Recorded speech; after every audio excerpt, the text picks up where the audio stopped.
Hello दोस्तों, आज की इस वीडियो में हम बात करने वाले हैं क्या हम मकान बनाते हैं तो हमें लिंटल बीम देने की ज़रूरत है या फिर नहीं। तो आज की इस वीडियो में हम आपको लिंटल बीम के बारे में पूरी जानकारी देने वाले हैं। इसे मकान बनाते समय देना ज़रूरी है कि नहीं और इसका काम क्या होता है। तो चलिए वीडियो को स्टार्ट कर दें। देखिए, सबसे पहले हम बात करते हैं कि लिंटल बीम आखिर ज़रूरी क्यों होता है किसी भी मकान को बनाते समय। अगर आप एक मंजिल मकान बना रहे हैं तो आप लिंटल बीम अगर वहाँ पे नहीं भी देते हैं और उसकी जगह अगर आप डीपीसी भी डालते हैं तो भी आपका काम हो जाता है। लेकिन अगर आप अपने मकान को ग्राउंड फ्लोर के साथ फर्स्ट फ्लोर या फिर सेकंड फ्लोर बना रहे हैं तो आपको लिंटल बीम देना बहुत ही ज़रूरी हो जाता है। तो चलिए समझ लेते हैं कि लिंटल बीम काम कैसे करता है।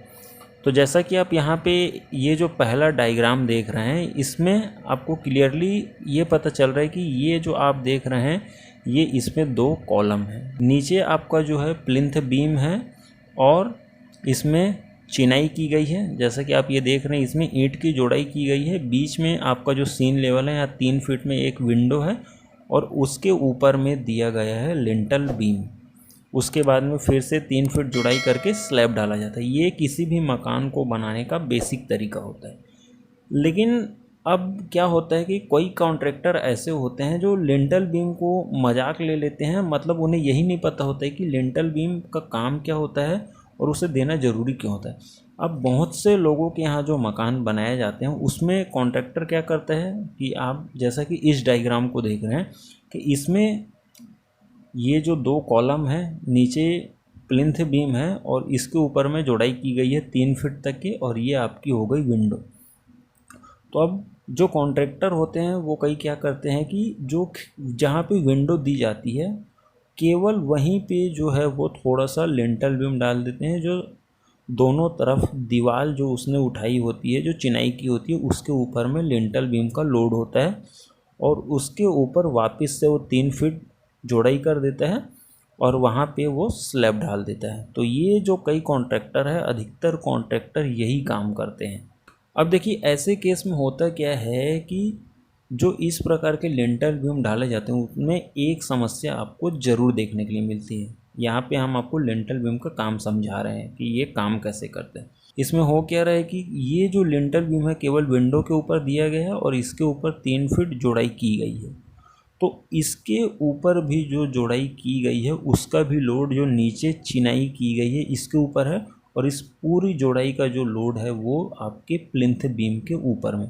तो यहाँ पे हो क्या रहा है, जब इसके ऊपर अगर ये G+1 लेकर जाता है, यानी कि फर्स्ट फ्लोर लेकर जाता है या सेकंड फ्लोर लेकर के जाता है, तो जो स्लैब है उसका जो लोड है वो दीवार के ऊपर है और दीवार का जो लोड है वो प्लिंथ बीम के ऊपर में। तो ऐसे में जब ज़्यादा लोड प्लिंथ बीम के ऊपर बढ़ता है तो वहाँ से वो बैंड हो जाता है और आपकी पूरी दीवार में जो है क्रैक की समस्या आ जाती है, जैसा कि आप इस डायग्राम में देख रहे हैं। तो होता क्या है कि जो अच्छा कॉन्ट्रैक्टर होता है, जो समझदार कॉन्ट्रैक्टर होता है, वो क्या करता है कि जो लिंटल बीम है उसे एक कॉलम से दूसरे कॉलम तक के देता है। इससे होता क्या है कि आप 7 फीट के ऊपर जो भी आप चिनाई करते हैं उसका जो लोड है वो पूरी तरीके से कॉलम में ट्रांसफ़र हो जाता है। तो लिंटल बीम इसलिए दिया जाता है ताकि आप 7 फीट के ऊपर जो भी जोड़ाई करते हैं उसका जो पूरा लोड है वो कॉलम की तरफ ट्रांसफ़र हो, यानी कि जो आपका प्लिंथ बीम है इसके ऊपर कोई भी एक्स्ट्रा लोड नहीं पड़े। और यही काम आपको जो है, आप G+1 बनाते हैं, G+2 बनाते हैं, आपको हर 7 फीट में जो है लिंटल बीम देने की ज़रूरत है ताकि उन दीवारों का जो लोड है वो आपके कॉलम पर पड़े, ना कि आपके प्लिंथ बीम पर। अगर आप लिंटल बीम को एक कॉलम से दूसरे कॉलम तक नहीं देते हैं तो आपका प्लिंथ बीम कमज़ोर होगा, उस पर एक्स्ट्रा लोड पड़ेगा और आपके दीवार में क्रैक होने की समस्या ज़रूर आएगी। तो उम्मीद करते हैं वीडियो आपको पसंद आया होगा। चैनल पर नए तो चैनल को सब्सक्राइब करें, वीडियो को लाइक और शेयर करें। आज के लिए बस इतना ही, धन्यवाद।